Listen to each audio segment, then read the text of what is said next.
Echoes of Fallen Gods, a Deepwell Chronicles novel by Mattias von Schantz. Chapter 18. Compulsion. The house was even more impressive on the inside than on the outside. Not only was it a two-story building, which was impressive in itself, but each floor, Dinah thought, could have housed 3 whole families. There was a kitchen separate from the dining area, a library, multiple storage rooms, a guest room, and even 2 dedicated bedrooms, one for the councilman and his wife, and another for their 8-year-old son.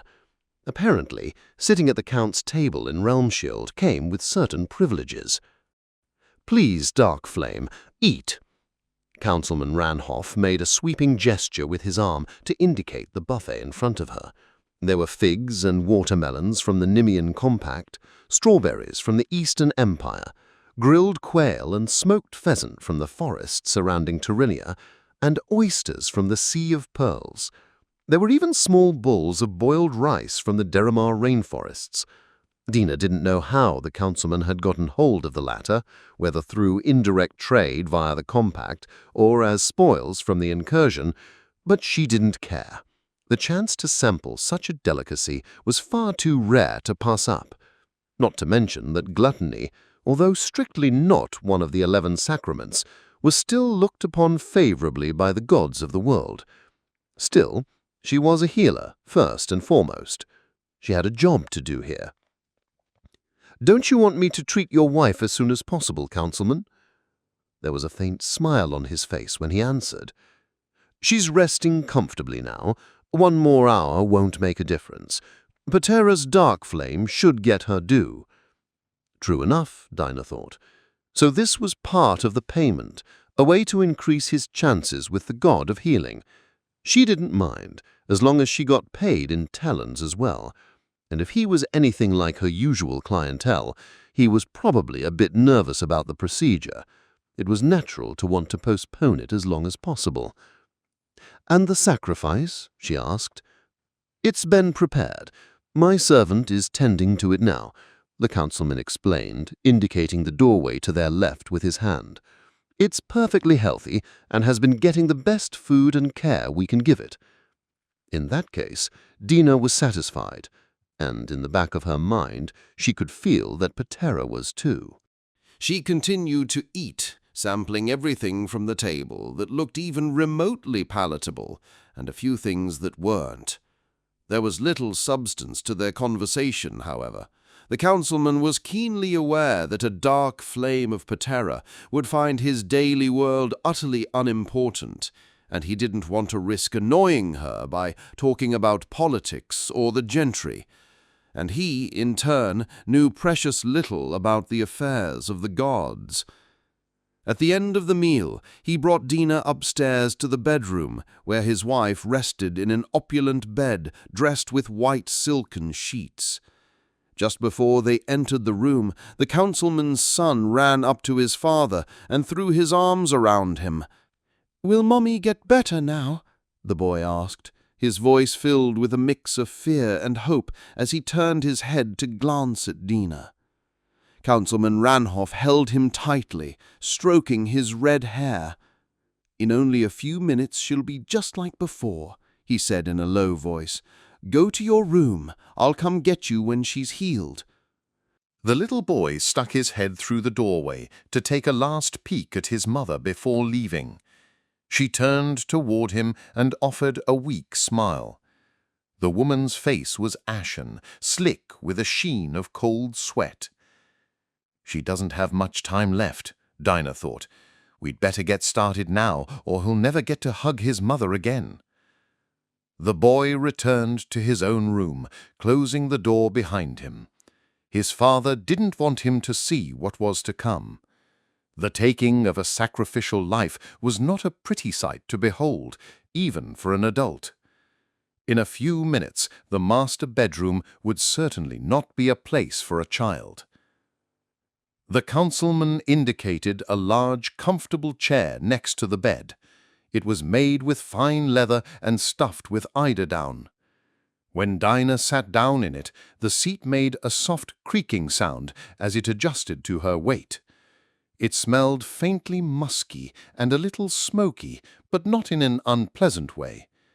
She welcomed the diversion from the sickly sweet odor that hung in the air.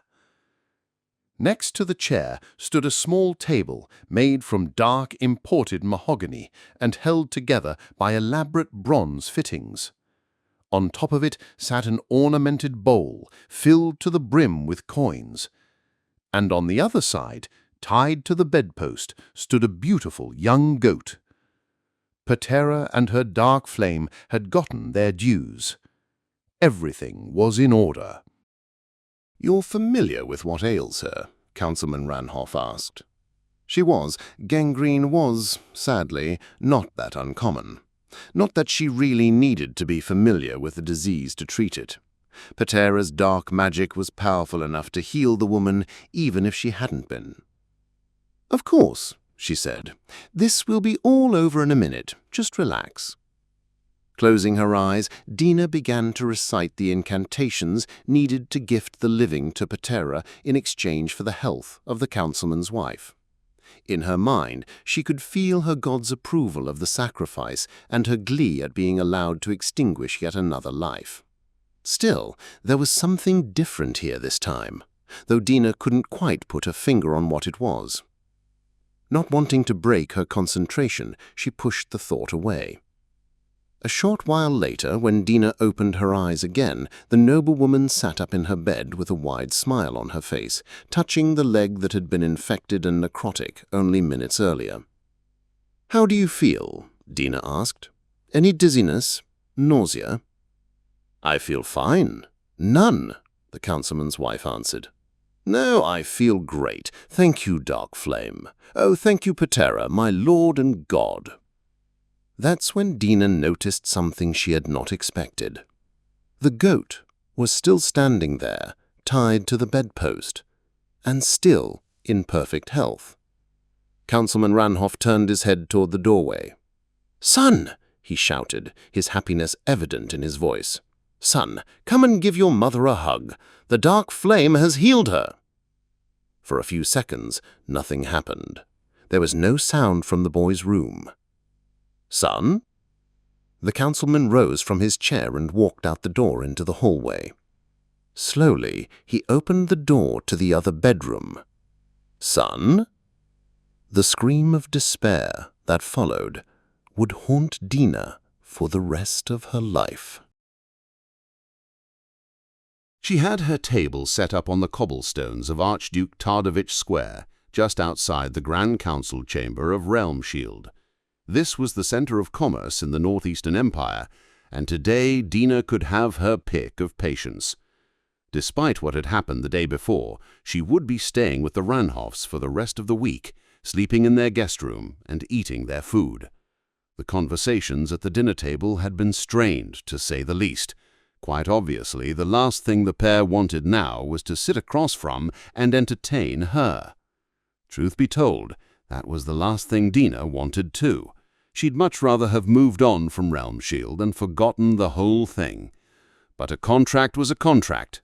As part of the payment for the healing, Count Ranhoff had offered her lodging for several days in addition to the money she had been promised, and now there was no way for either of them to change the terms.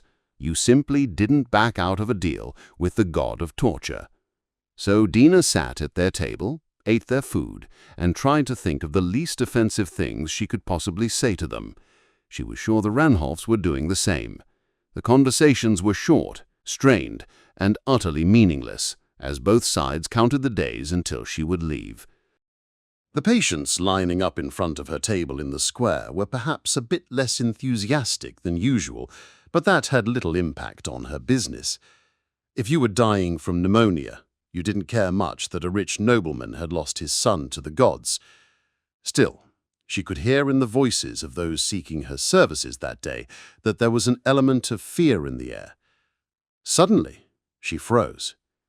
In the middle of the crowd of people milling about the square, and just to the right of the queue to her booth, stood a small woman wearing a hooded grey cloak, the same woman she had seen praying at the back of the crowd in Dierkol. And she was looking straight at Dina. Looking away, The dark flame did her best to pretend she hadn't noticed her. When she tried to spot her again, out of the corner of her eye, the hooded woman was gone. It had all been over in a few seconds, and if she hadn't felt nauseated from Patera's obvious disapproval of the stranger, Dina would have chalked the whole thing up to her imagination. Her entire visit to Realmshield had been uncomfortable from the start, so it wouldn't have been unreasonable if she had begun to see things that weren't there. But the woman had been real, and she had been quietly observing Dina from afar. Was that why she had been in deer call too? "Hello?" The voice startled her, disrupting her thoughts. She looked up to see yet another woman. This one was middle-aged, dressed in a brown coat and wearing a simple green headscarf, and standing right in front of her table. "Good morning," Dina greeted her in return. "How can I help you?" The woman seemed quite nervous. No surprise there, Dina thought darkly. "Hello," the woman said again, fidgeting with her headscarf. "I'm a flow walker, here from Miller's Fall. I was wondering if I could talk to you for a minute." Dina nodded. "Of course. What ails you?" No, you misunderstand," the flow walker said, shaking her head. "I just want to talk to you." That was a little unusual, but then again, her whole visit here had been like that. "Go on," she said, not sure that was such a good idea, but also not wanting to dismiss the woman in case what she had to say really was important. "I was going into the city today to buy alchemical ingredients," the flow walker explained, "and when I saw you, I thought to myself that you probably have some of what I need. I was wondering if perhaps I could take a look at them." Dina didn't usually sell her potions. She needed them for her own business, but the nervous appearance of the woman intrigued her. Rather than encouraging her to go to the nearest alchemical shop instead, Dina allowed the flow walker to sit down and browse through the bottles and jars sitting on the cloth on top of her table. The woman seemed genuinely interested in the brews. The tension in her shoulders softened as she lifted each bottle into the sunlight, inspecting them one by one. It did, however, come back as soon as she opened her mouth to speak to Dina again.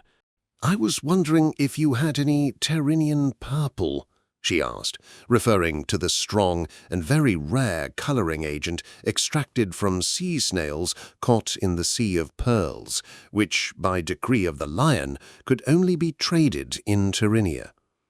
"I'm sorry, I don't," Dina explained. She colored her potions only seldom, and even when she did, she couldn't afford such expensive pigments, and she definitely couldn't sell them here. "Maybe you should," the flow walker said, wringing her hands nervously. "Should go to Tyrannia to buy some, I mean, so you have them, when you need them, I mean." Dina shook her head. "No, I don't think so. It's not really what I do, and I do my business here, in the East, not in the capital."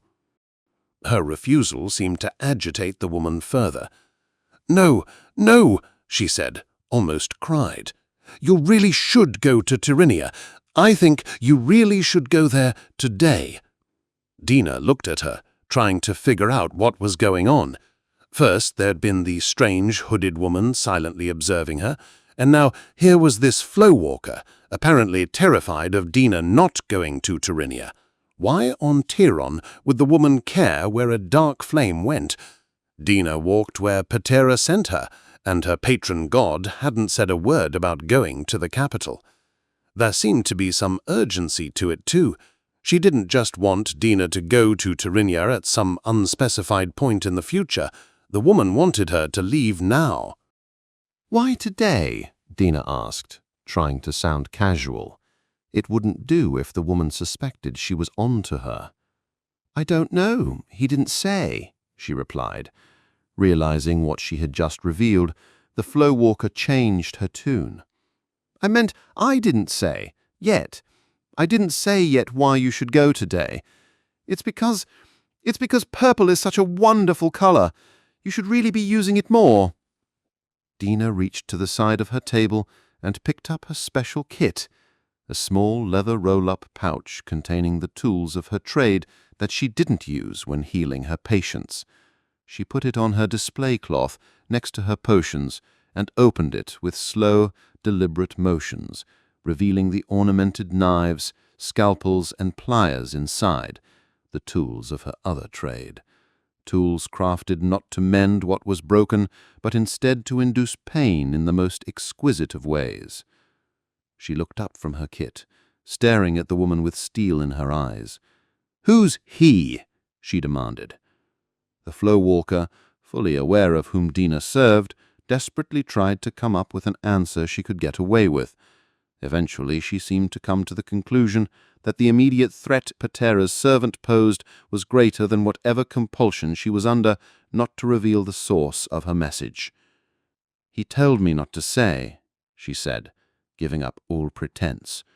"Or the spirit he sent told me, I mean." Who? Mardakar.